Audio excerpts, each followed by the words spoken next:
So I lost my train of thought. I hate when I Okay, so we were talking about sports, skating, Skating. and that sort of thing, and how you felt about yourself, and as an Italian American too. Well, I felt really good because most of the people I skated against were not Italian Americans, and I beat all of them. So the thing with my brother is, before he went into service and afterward, he skated with a very, very famous speed skater, one of the best in the world. And my brother worked in the circus with Bobby McLean, the greatest speed skater that ever lived. So when I started and I had an interest in it, he basically bought my first pair of skates for my speed skating skates. They're very expensive, and I found out that Bobby McLean bought them for me, and so. Oh wow! Oh, they were very. We could have never afforded them. So that's how I got started with the speed skating derbies, and I would skate. I would race anybody, anywhere, and most of the times I would win because I trained very hard every single night in the winter. So you felt that you were a representative of Italians? Absolutely. As a The guy from Evanston Skating Club and the other guy from Pierce Skating Club says, an Italian speed skater? He says, he's the best we've seen, and he wanted to try to get us. And that was it, because my brother George, the World War II, was a fanatic about physical fitness, and he was the greatest at that. Did he recover from his wounds in the war? Well, he did, but he really did. He couldn't skate anymore? Well, he could, but there were times I'd hear him upstairs in the middle of the night. It was sad. It was hard for me to talk about it, but you would never know it from him because he didn't say too much. But in the middle of the night, screaming, just terrible. So my brother George was basically travel around the circus, and that's what he liked to do. Then when he was home, he worked out at the Midwest Athletic Club. Mm-hmm. You remember where it was at? Madison Street, right down there, home. He worked out in his spare time. That's where he went, and he became a middleweight fighter from there, and they called him the Bomber. They said because he's the Bomber because if he catches you with the right hook, it's lights out. So he actually sparred with some of the best fighters or met them at the Midwest Athletic Club. Joey Giardello, Jambo, all those, Sugar Ray Robinson. He met Jake LaMotta there, and the one trainer said, Joey Jammer, one of them was coming to town, says, don't put him in with the Bomber. He might knock him out before he goes to the finals at the stadium. So you got to be, because my brother was a great athlete and a great fighter. He passed on all the stuff that he did to me because I was the youngest, his boxing gloves, skating, so I kind of inherited some of that. But the main thing was the speed skating. It was. I probably still could skate, but now if you fall, nothing heals, so. Yeah. Okay, so you graduated from high school, and then what? Well, I graduated from high school, and I wasn't doing too much, but could I back up a couple steps before that? Sure. 1958, December 1st, 1958, right after my mother died. Another tragedy occurred in my neighborhood. Mm-hmm. The sad Our Lady Angels fire. And me and four of my buddies were the first ones on the scene of that fire. Before anything was on fire, and one fire engine was there, and they didn't know what was happening. 10 minutes later, the whole building went up. And family members, relatives, neighbors, all died in that fire. From that neighborhood, they were all from Chicago and Pulaski. And it was the saddest, worst day anybody could ever encounter. For what we saw on that date, that sticks in my memory because it bothered me a lot after that. But we were helping with some of the rescues that day. I mean, it was just terrible tragedies that I can't even repeat them. And we were helping the firefighters, and I said to myself, someday I'm going to help people. Mm-hmm. So when I was of age, I put in to take the test for Chicago Fire Department and Chicago Police Department. Police Department called me first. A week later, the fire department called me, and I already accepted the police department because I said, I'm going to spend my life trying to help people.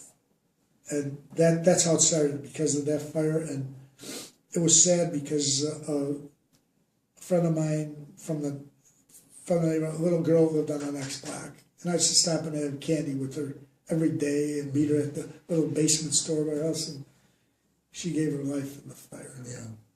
So that was going back, but then after that were many of the victims Italian? Absolutely.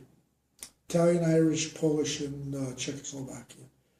Majority, I would say, I'm going to guess 40%, 35% were Italian. Mm-hmm. A lot of Italians. You look at all the names, and friends of mine, close friends of mine, my guy's sister died. I mean, so you were 15 at the time. 14. Yeah. 14, and so you would have known some of the people as playmates and. Oh, I knew a lot of them. And my wife was from the neighborhood. She knew a lot of them. My wife, she lived on the next block. My childhood sweetheart. I mean, I always liked her, but she never liked me till later. So she lived on the next block.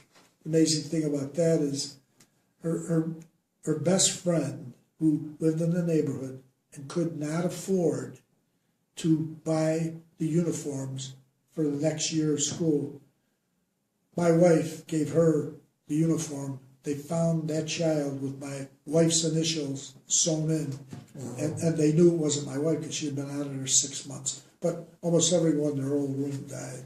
Yeah. So there's the sad part of it. But so, how did that fire impact the neighborhood? Terrible, tragic. The neighborhood was done. The neighborhood was done. We stayed there, and I stayed with my wife. Later on I got married, but I stayed in the neighborhood. But I left in 1969. The neighborhood, but within 10 years, people started moving out, and the neighborhood was so devastated, and the memories were so sad. It was all over. Okay. One of the most vibrant Italian neighborhoods in the country at one time, when you had the stores, you had the people, you had the get-togethers, you had the Italian feast, you had everything. You had the Polish feast. You had everybody was together, and everybody was like a family.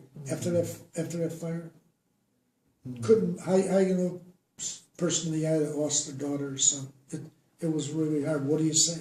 Do you remember the Unico organization from that?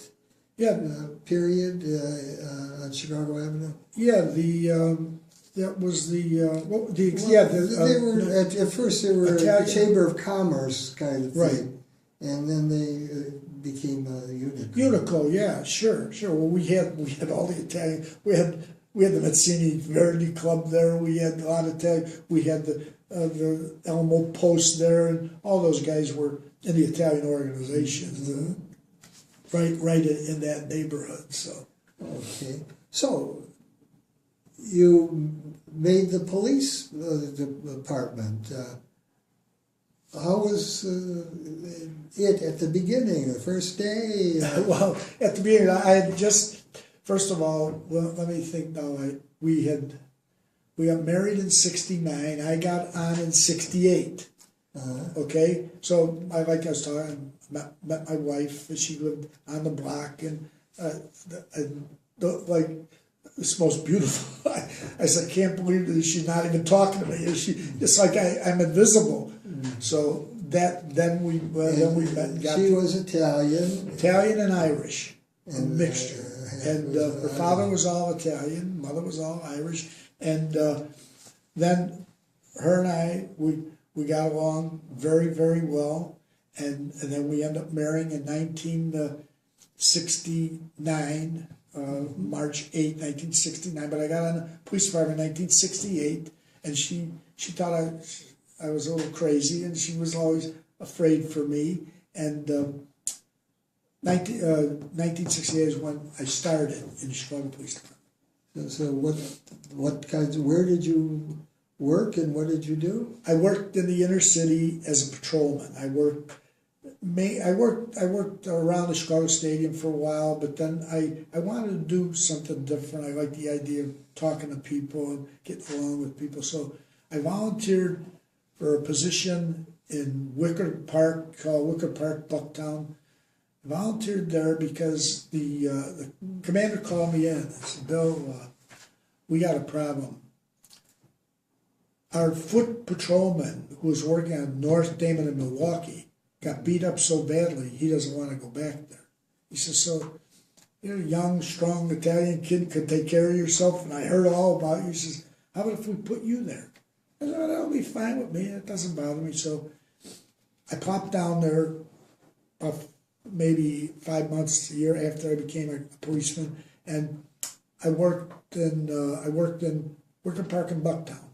And it was a terrible, terrible area at the time. We had like 17 gangs and tough people around there, gangs. The early 1960s. Yeah. Oh yeah, it was actually it got worse when I started there about 1970. Whenever I went, 70 was really bad. There were gangs all over the place and tough, dangerous killers, a lot of them. Some of the families, I mean, they were terrible. So I established myself there as a foot policeman, and I knew everybody, the good guys and the bad guys. I knew all the families. I knew every store owner. I knew anyone that came in and out of that neighborhood, and I concentrated every single day, and I established myself there. I mean, sure enough, I almost got killed over there a couple times. Quite a few times out of the police department, but there a few times, and that's how it all went. The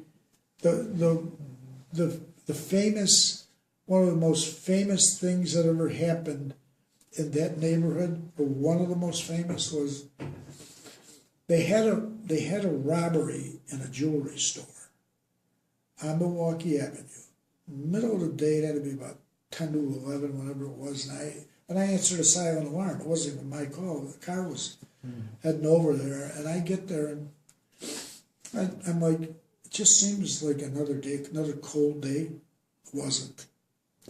Guy comes storming out of there, big guy, pulls out shiny, beautiful Smith & Wesson long barrel, tries to put it right in my stomach. He got off a couple shots, but he didn't get me. I was trained when I was a young kid to get myself out of, get out of the line of the fire or get out of the distance where he could line me up.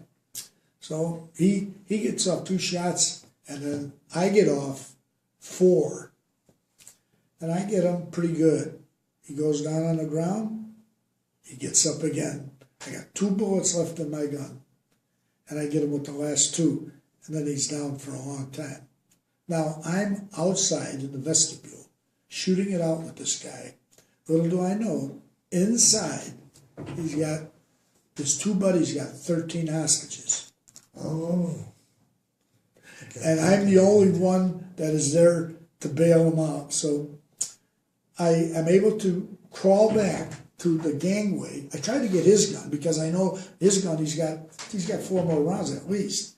Can't get it out of his hand, it's locked in his hand. So I have to go back and I reload my gun. I got 6 more rounds. Another guy pops up, and I give him a pass. I could have killed him, and I didn't. And he realized that I had him right in the sights of the gun through the window when he popped up, and he knew. So he tells his buddy, "You better throw your guns out." one of our partners dead outside, he's gonna kill me, so finally they throw out the guns and we go in there, and I go in there because there's a lot of backup, but not until after I'm in there. So I get in there, and sure enough, we release the hostages that are in there. We cuff the two guys that are inside the joint, and they had a lot of money and a lot of diamonds and raw stuff. So we're there on the scene, and we get there's a funny feeling with everyone that's there. Now we're all coppers, and we're kind of letting our guard down, and we hear a voice from the back. It says, "Now it's like it's over." It says, "Bill," because he knew me, the watchmaker. "Bill, is everything all right?" I says, "What the heck? Where's Johnny?" I thought he was off. He was hidden in a cabinet during all that. He was a small guy who crawled into a cabinet. File drawer? No, a cabinet where you could just fit in. Yeah. And he was in there because he had gotten shot 10 years earlier in that same place. Oh. So little Johnny, the watchman, he says, "Bill, is everything over?" I said, "Yeah, John, come on out." It's all over. But there's a big story about that incident. They were responsible for killing people. They were vicious murderers. They had killed someone about a week before, and they killed a black guy who was working in a parking lot down the street for $7. They blew his brains out. And in the one guy's pocket, I found a French franc that this black guy carried that they murdered. In World War II, he had this souvenir, a fresh franc with a franc with a hole in the middle of it. So we inventoried that. Sure enough, the wife called me and says, "Mr. Officer Jackson?" I said, "Yeah." She says, "I'm the wife of so and so." Says he's a World War II guy in that black regiment that he was in, and that was a momentum that he carried his whole life. Got killed there. Oh. Now, that got into the papers, didn't it? What? The all story over the papers. All over the papers. But I want to see those. yeah, it was all over the papers. That was. Yeah, well, you must have gotten a lot of recognition for it. Oh yeah, I won the Lambert Tree, the city's high award for bravery. That's the city's Medal of Honor. Mm-hmm. Not many, Then later for my work in that neighborhood, they named the street Milwaukee Dam in the North as William Giaconetti Way. I'll have to go and take a look. Yeah, and I got a picture to show you. My father, my mother would be so proud. They never had a chance to even see me become a police officer, or to see that instead of the Giaconetti name being insulted or being connected with this Italian stuff and that Italian, it's connected with a positive thing. Yeah. An area where people still go to talk about it, and they don't even know that I'm still around, but they do. And when these young kids, they say, "That's where you want your name. You don't want your name in some deal that is not positive." Okay. You're a great storyteller. Let's take a break now.